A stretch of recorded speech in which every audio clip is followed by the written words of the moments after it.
اول حاجه هنعملها النهارده هنبدا بسم الله الرحمن الرحيم، ونصلي على رسولنا الكريم. اللهم صل وسلم وبارك عليك يا حبيبي يا رسول الله. النهارده هنعمل العجه المصريه الاصليه. العجه المصريه ما بيتحطلهاش فلفل، ما بيتحطلهاش قوطه، هي دي مكونات العجه. عندي هنا حوالي 4 بصلات كبار خرطتهم بالشكل ده.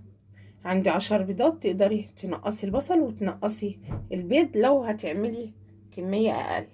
عندي شبت وكزبره وبقدونس. عندي معلقه واحده من الدقيق، وهاخد نص معلقه من البيكنج باودر او لو عندنا كربونات. يلا نبدا بسم الله ونشوف هنعمل العجه بتاعتنا للنهارده ازاي. اول حاجه ببتدي اعملها للنهارده، عندي صينيه هحط فيها حبه حلوين من الزيت.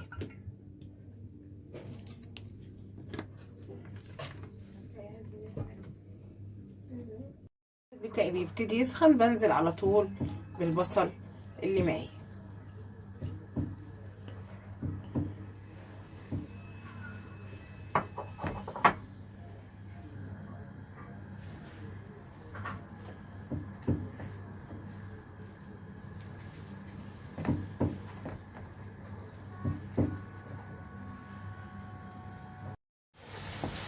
بفضل اقلب في البصل بتاعي لغايه ما تصفر وتفضل تمام.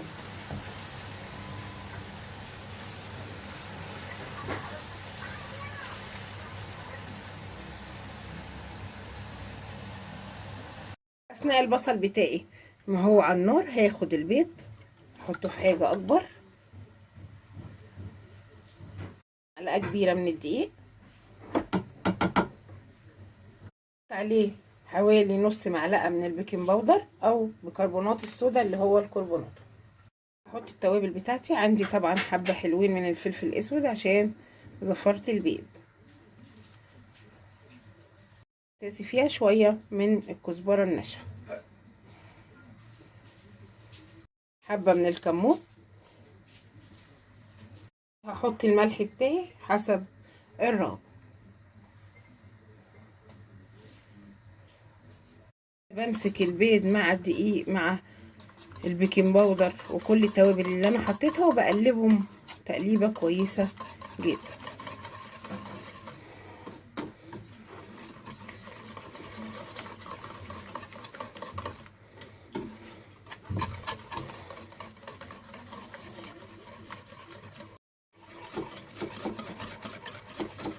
كده البيض بتاعي جاهز.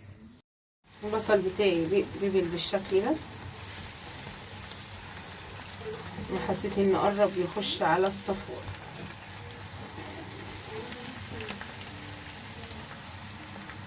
لما البصل بتاعي بيدبل بالشكل ده بنزل بالخضره.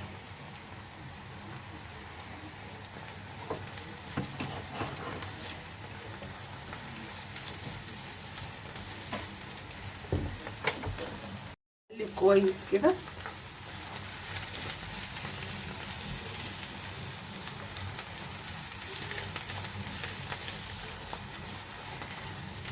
الخضره بتاعتي اول ما اشم ريحه الخضره على طول هنزل بالبيض مع التوابل.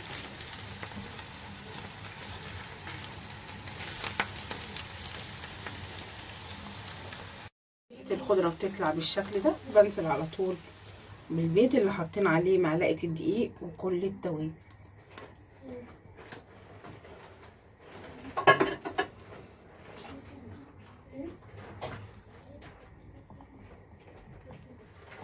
هقلب كله بالشكل ده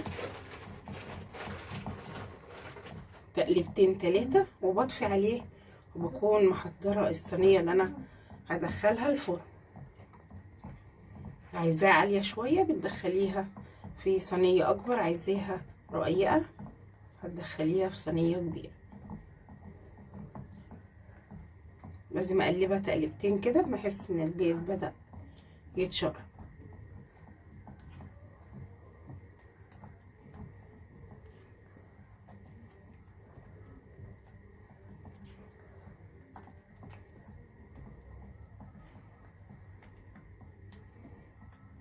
بس كده بطفي عليها.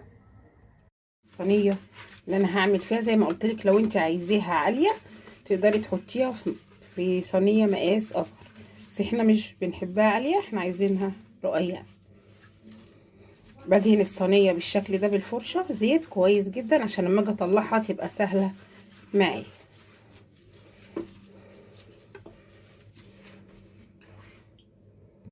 الصينية باخدها اسخنها على النار، وبعد كده معايا العجة بتاعتي بدلقها بالشكل ده في قلب الصينية.